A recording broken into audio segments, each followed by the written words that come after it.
দেখতেছি না ভাই, কোনটা কোনটা কার জানি না তো ভাই।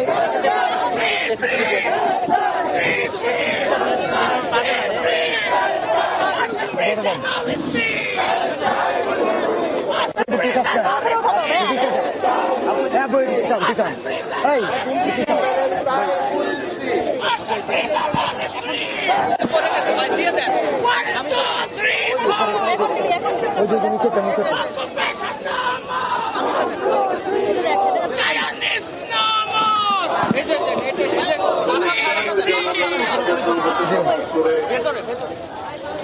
আরে ভাই যা করেন আপনারা।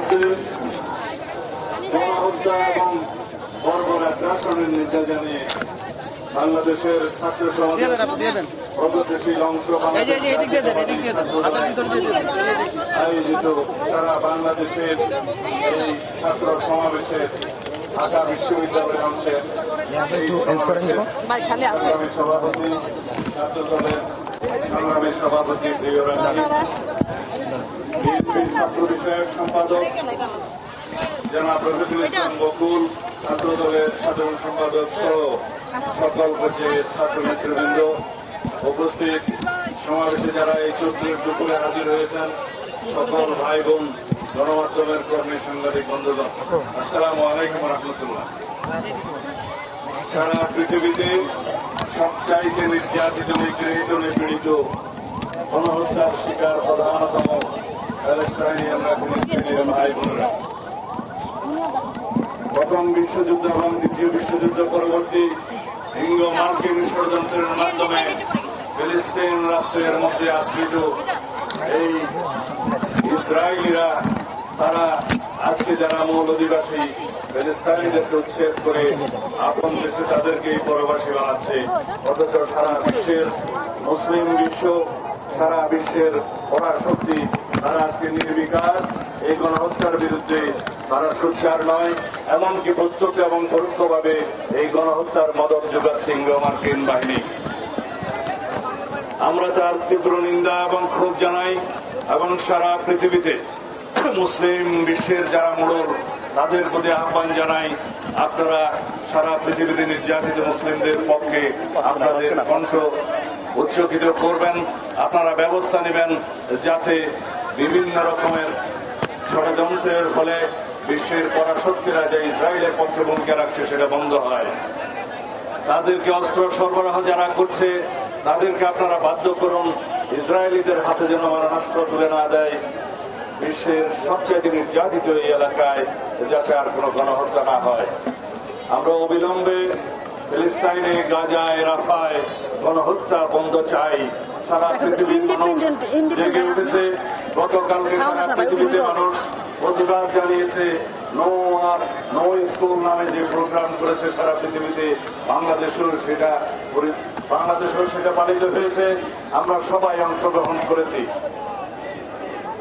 আজকে বাংলাদেশের ছাত্র সমাজের সবচাইতে প্রগতিশীল এবং ঐতিহ্যবাহী ছাত্র সংগঠন বাংলাদেশ জাতীয়তাবাদী ছাত্র দল কর্তৃক সারা দেশের শিক্ষা প্রতিষ্ঠানে যে প্রতিবাদ কর্মসূচি ইসরায়েলি গণহত্যার বিরুদ্ধে, বর্বর আগ্রাসনের বিরুদ্ধে আহ্বান করা হয়েছে, তার সফলতা কামনা করি এবং যারা অংশগ্রহণ করেছেন তাদেরকে ধন্যবাদ এবং কৃতজ্ঞতা জানাই। আপনারা জানেন বাংলাদেশের বিগত ফ্যাসিবাদী সরকার আওয়ামী লীগ পরোক্ষভাবে ইসরায়েলকে স্বীকৃতি দিয়েছিল। কিভাবে? তারা বাংলাদেশের পাসপোর্টে ইসরায়েল ব্যতীত সকল রাষ্ট্রে গমনের যে নির্দেশনা ছিল সেখান থেকে ইসরায়েল শব্দটি রিমুভ করে দিয়েছিলেন, প্রত্যাহার করে নিয়েছিলেন। তার মানে দাঁড়ায় তারা ইসরায়েলকে স্বীকৃতি দিয়েছিল। অথচ তারা বাংলাদেশের মুসলমানদের পক্ষে, সারা পৃথিবীর মুসলমানদের পক্ষে মায়া কান্নাও কান্ত। বাংলাদেশের বিরোধী রাজনৈতিক কর্মী এবং যারা ফ্যাসিবাদের বিরুদ্ধে আন্দোলন করেছে সকল গণতান্ত্রিক শক্তি, সামাজিক শক্তি সহ দেশের আপামর জনসাধারণের বিরুদ্ধে আড়ি পাতা যন্ত্রের মাধ্যমে যেই নির্যাতনের তারা সূচনা করেছিলেন, সেই আড়ি পাতা যন্ত্র পেগাসাস স্পাইওয়ার সে ইসরায়েল থেকে তারা খরিদ করেছিল এই হাসিনা সরকার।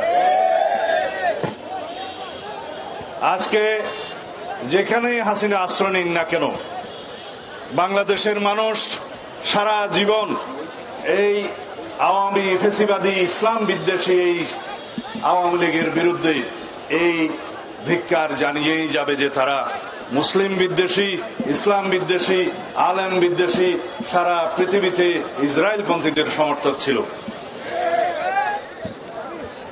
আমরা পত্রিকান্তরে যে পরিসংখ্যান পেয়েছি, 50 থেকে 60 হাজারেরও বেশি ফিলিস্তিনবাসী নারী শিশুসহ যারা হত্যাযজ্ঞের শিকার হয়েছে, প্রকৃতপক্ষে সেই পরিসংখ্যান আরো অনেক বেশি।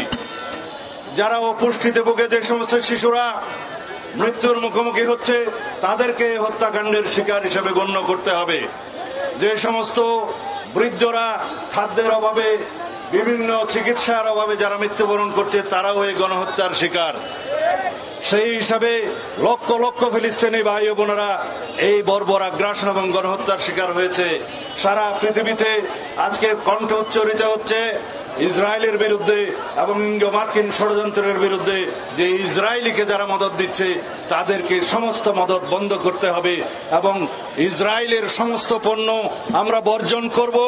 তার মানে এই না যে আমরা কোনো ব্যবসায়িক প্রতিষ্ঠানে হামলা করব।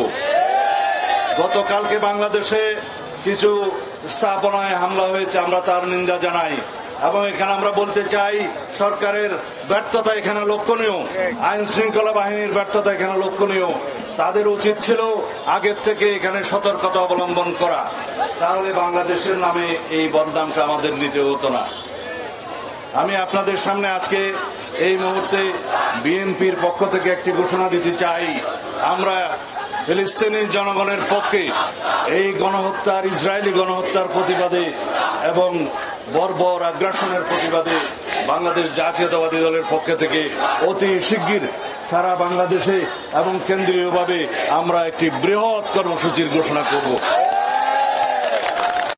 আমরা এদেশের সমস্ত জনগণকে আহ্বান জানাই, পৃথিবীর সমস্ত মুসলিম বিশ্বের যারা মোড়ল আছেন তাদেরকে আহ্বান জানাই, যারা পরাশক্তির একটি অংশ, যারা মদদ দিচ্ছে ইসরায়েলিদেরকে, তাদেরকে আহ্বান জানাই, এই মুহূর্ত থেকে গণহত্যা বন্ধ করার জন্য আপনাদের পদক্ষেপ নিতে হবে। জাতি প্রশ্নবিদ্ধ, কিন্তু ইসরায়েলিরা কখনো জাতিসংঘের কোন রেজলিউশনের প্রতি সম্মান দেখায়নি। এই ইসরায়েলি সরকার জাতিসংঘের কোন নির্দেশনা, কোন অনুশাসন আজ পর্যন্ত মানেনি। এই পরাশক্তির দুই একটা দেশ, তারা সব সময় যখনই ফিলিস্তিনি মুসলমানের পক্ষে জাতিসংঘ রেজলিউশন পাশ করেছে, তারা তার বিরুদ্ধে ভেটো প্রয়োগ করেছে, আপনারা সবাই জানেন। তার মানে হচ্ছে ইসরায়েলের মদতদাতা এই কয়েকটি পরাশক্তিকে তাদের ভূমিকা নিয়ে সারা বিশ্বের মানুষের কাছে জবাবদিহি করতে হবে। যতদিন পর্যন্ত ফিলিস্তিন মুক্ত না হবে, যতদিন পর্যন্ত ফিলিস্তিনে গণহত্যা বন্ধ না হবে, যতদিন পর্যন্ত ইসরায়েলি বর্বর আগ্রাসন বন্ধ না হবে, ততদিন পর্যন্ত আমরা অবিরত বাংলাদেশ এবং সারা পৃথিবীর মানুষকে আহ্বান জানাবো। আমরা আমাদের প্রতিবাদ এবং নিন্দা আমাদের জানাতে থাকতেই হবে। এটাই আমাদের এই পর্যন্ত করণীয়ের মধ্যে আছে। আমি এই চৈত্রের ভর দুপুরে আপনারা অনেক কষ্ট করে আমাদের বক্তব্য শোনার জন্য আপনাদের প্রতি সত্যি কৃতজ্ঞতা এবং ধন্যবাদ জানাই। যে সমস্ত ছাত্রছাত্রীরা আজকে এই আয়োজনে অংশগ্রহণ করেছেন, সারা বাংলাদেশে করছেন, তাদের প্রতিও ধন্যবাদ এবং কৃতজ্ঞতা জানাই। আমি এই বলে আমার বক্তব্য শেষ করছি। ধন্যবাদ। বাংলাদেশ জিন্দাবাদ, বাংলাদেশ জাতীয়তাবাদী ছাত্র দল জিন্দাবাদ, বাংলাদেশ জাতীয়তাবাদী দল জিন্দাবাদ। শহীদ জিয়া মরহুম বেগম খালেদা জিয়া জিন্দাবাদ। বাংলাদেশের আগামী রাষ্ট্রনায়ক জনাব তারেক রহমান জিন্দাবাদ।